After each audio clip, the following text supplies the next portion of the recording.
Hey, how's it going? Josh here from Tek With Josh, and this is episode number 22 of Tek With Josh. This episode is titled, An Apple User's Thoughts on the Z Fold 6 After 7 Months. What it means is, I use an iPhone, I use an iPad, Mac OS, my laptop for my server. I'm a heavy Apple guy, HomePods, everything. But a couple months ago, aka back in July of 2024, when the Z Fold 6 was announced, I put in a pre-order. And I've been using it as a secondary device ever since. And right before that, I had a Fold 3 that I had for about a month to see if I really liked the folding phone. So here's my thoughts on it. First of all, I'm not going to use it as a primary device because it doesn't do what I need it to do, aka iMessage, FaceTime, and just syncing across the many different devices I use. I use iMessage, and just to be able to send texts from my iPad or iMessages from my iPad on my laptop when my phone's not near me, it helps a lot. Hey, I know you're going to say, but Josh, on Windows you can text on Android. Yeah, but I'm not on my PC at all, ever. I'm constantly on my laptop, on my iPad, on my phone. So that's one of the reasons I love it. Plus, it's something I've grown accustomed to. Mind you, I've had Androids in the past, but there's certain things that does that my iPhone can't. And here are some of them. Multitasking. iPhone doesn't have two apps that you can use side by side at the same time. Sure, you can have a pop-out window for media, but that's it. On my Z Fold, I'm constantly using it open. I almost never use it closed unless I'm listening to music, and that's the only time I use it closed. But it's open, multi-app support, so I can have pop-up video playing, and I can have two things open at the same time with a hovering window if I really need it. It's a big screen, like almost an iPad mini. And speaking of that big screen, guess what you're going to do with it? Media consumption. What do I mean by media consumption? Well, media consumption, you're going to watch videos on it. I know I do. And I like a lot of older shows like Mad About You, Happy Days, Cheers, things that are shot in 4:3 aspect ratio. And on that screen, it works perfect. Basically, no black bars. And it's decent battery life. It's not as good as my 16 Pro Max, but it get me through a day. Just charge up at 25 watts. It's not as fast as the S25, but guess what? It's still as fast as my iPhone, if not faster. Another thing I like is gaming on it. If you're ever bored, you want to throw a game on, you have a nice big screen. It's like 120 hertz. Doesn't matter. The whole thing is gaming on there is going to look nice. It has a Snapdragon Elite, whatever gen, it doesn't matter. Specs don't matter here. I'm talking about my real life use of it. I have 3DS emulator on there, playing 3DS games. Regular DS games look amazing on there. You want to throw up like Pokemon Unite Genshin, it'll play it. You're not going to drop frames. You'll be fine playing it. And another thing I love about it, this is not a Fold 6 thing. It's a Samsung feature with the One UI. If you log in with like a business account on there, like a Google Workspace, Exchange, stuff like that, you get a separate app drawer and icons for the work profile. So prime example, one app I use is Notion for notes. It's on the work side. It's not on the personal side. The work stuff does interact with the personal stuff, which is good if you need a work phone and a personal phone, but don't want to have two devices because it's basically two phones in your hand, and that helps you decide what you're going to do for that point in time. If you want to go work mode, you just switch over to the work side and just use those apps you're going to use. Cool thing. There are other things that I like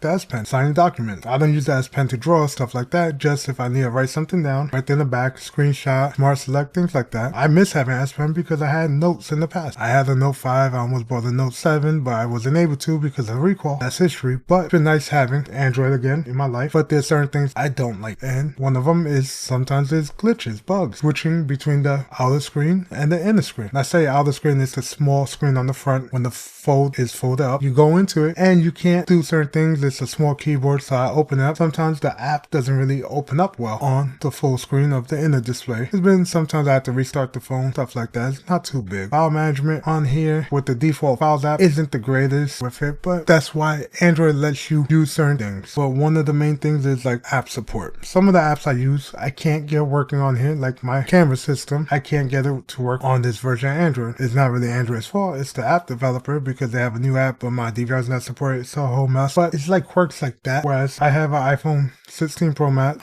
M4 iPad Pro, and it still works on that. Even though they have the new app, it just works. That's one of the main things I don't like. But there's no MagSafe or Key 2. You know, the new S25 has it, but it has to use a case. That's Samsung. That's just nitpicking. But like I said, if you want to try out a fold, do I recommend going out and spending the money on this? No, because this phone is almost $2,000 with S Pen taxes, and then if you get the Samsung Care, no, unless you have money to burn, I wouldn't recommend getting something like this. What I would would recommend, if you really want to test out Fold, pick up like the OnePlus Fold. It is a slightly older processor, but there are great deals on it. You have software support on there for a couple more years, or if you could find a good deal on a Fold 5. If you want to go to more Chinese like the Honors, the Huawei's of the world, you can, but hardware support is going to be harder in the States. That's the thing. Living with a Fold, would I do again? I might. If the new one comes out and I like some of the features, I might upgrade to it. But right now, it's a fun phone. If you're a business person, you want multitask, you like Android, then a folding phone will be for you. I didn't mention the Pixel Pro Fold because you get a